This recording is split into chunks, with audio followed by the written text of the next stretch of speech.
Je te rajoute cette photo, d'accord? Ok, je te fais une bise. Bon, allez, passe une bonne journée. Toi aussi, bonne journée. Lorsqu'elle est à New York, Tara court les castings, avec à chaque fois un petit rituel. Quand vous vous rendez à un casting, vous changez tout le temps de chaussures comme ça? Ah oui, j'enlève toujours mes tongs. Pour marcher, elles sont bien, mais bon... Pourquoi? C'est mieux les talons pour les castings? Bien sûr, les talons avantagent vraiment la silhouette. Ce jour-là, Tara a un rendez-vous top secret dans le temple new-yorkais de la mode.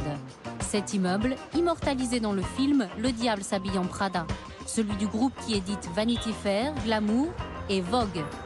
Seuls les plus célèbres top modèles peuvent pénétrer ici. Tara joue désormais dans la cour des grandes. Ses revenus, entre 8 000 et 25 000 euros par mois. Mais le pari n'est pas encore gagné. Tara passe justement devant les vitrines d'une célèbre marque de lingerie, pour laquelle elle vient de faire un casting. Nous étions plusieurs filles trop rondes. Nos hanches ne rentraient pas dans leurs minuscules culottes. Je pense qu'ils devraient vraiment se décider à fabriquer des modèles beaucoup plus grands. Cette semaine, une publicité a d'ailleurs fait polémique aux États-Unis. Les chaînes Fox et ABC ont refusé de la diffuser, disant qu'elle montrait trop de chair. Le mannequin du spot fait comme Tara, une taille 48. La marque de lingerie veut donc porter plainte pour discrimination envers les femmes rondes.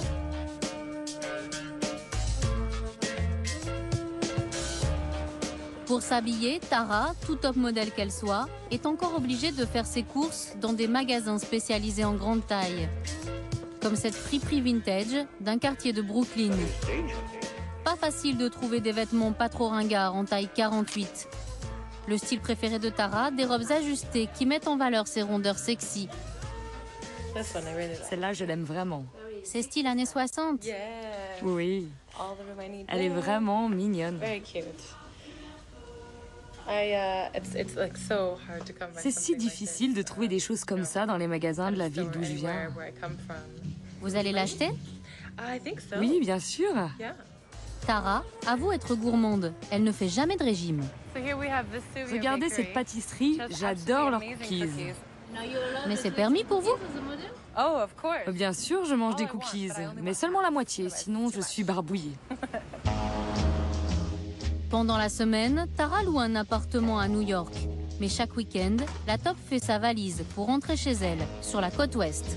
Dans son bagage, aucune pièce de Dior ou de Chanel. Tara est décalée dans le milieu, pas vraiment une fashion victime. Je crois vraiment que je n'ai pas de grand couturier favori. Vous savez, j'achète beaucoup de choses chez H&M, c'est facile à laver et on peut les mettre au sèche-linge. Tara partage sa vie entre deux villes. New York pour le travail et à 7 heures d'avion de là, Seattle, sur le Pacifique, la ville de Boeing, de Starbucks et de Microsoft. Et surprise, la top a aussi un attachement particulier pour la France. Je vais vous montrer quelque chose que j'ai acheté quand j'étais en France. La plupart de mes souvenirs en France étaient les livres en français. Tara adore Balzac, le foie gras et la tarte flambée. Elle parle parfaitement français, même si par pudeur, elle préfère utiliser sa langue maternelle. Elle a étudié 2 ans à Strasbourg et vécu 1 an à Chantilly. Elle était jeune fille au père. Quand j'étais jeune fille au père, j'ai gardé une jeune fille qui s'appelle Mathilde. Mathilde, elle est venue dans la petite maison où j'ai habité. Un jour, elle m'a dit « Tara, tu sais quoi ?» Les enfants à l'école, ils m'ont dit que tu es grosse. Mais moi, je t'aime quand même. J'ai essayé de ne pas pleurer parce que je me suis dit, tout le monde pense que je suis grosse, même les enfants peuvent voir que je suis grosse. Suite à cette anecdote, Tara s'est mise au jogging, à la randonnée et au yoga. Ronde, d'accord, mais musclée et sans cellulite. Contrairement à ce que pourraient laisser penser ses courbes et à contre-courant des clichés sur la nourriture américaine qui rend obèse, Tara et son fiancé Andro ont banni les donuts et les hamburgers. Leur sortie favorite du week-end, le plus ancien marché de la côte ouest, 100% bio. Je pense que c'est très important de manger aussi frais que possible et surtout du poisson et des légumes. Ça stimule les enzymes, c'est ce qu'il y a de mieux pour ma santé. À quelques mètres du marché, Tara nous emmène dans l'agence, où tout a commencé. Pour elle, à l'époque, faire des photos, c'était un job d'étudiante. Regarde, j'ai retrouvé tes premières photos.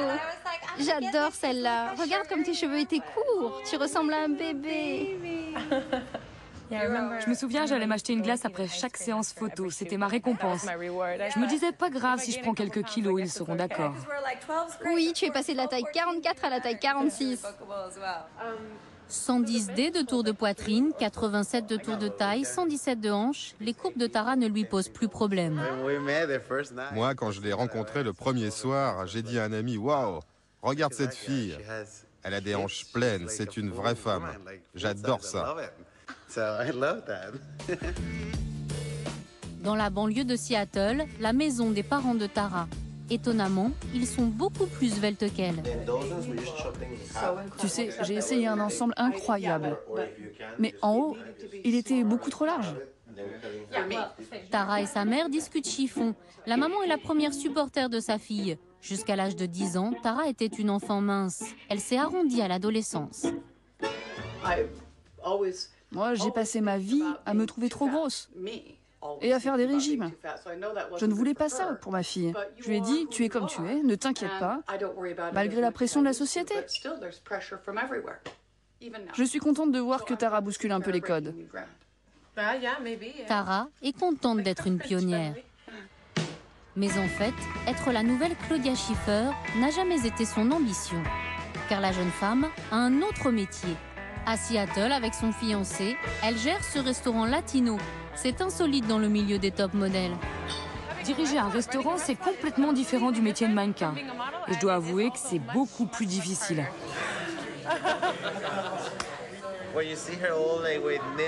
Là, vous la voyez avec ses ongles faits et parfaitement maquillée.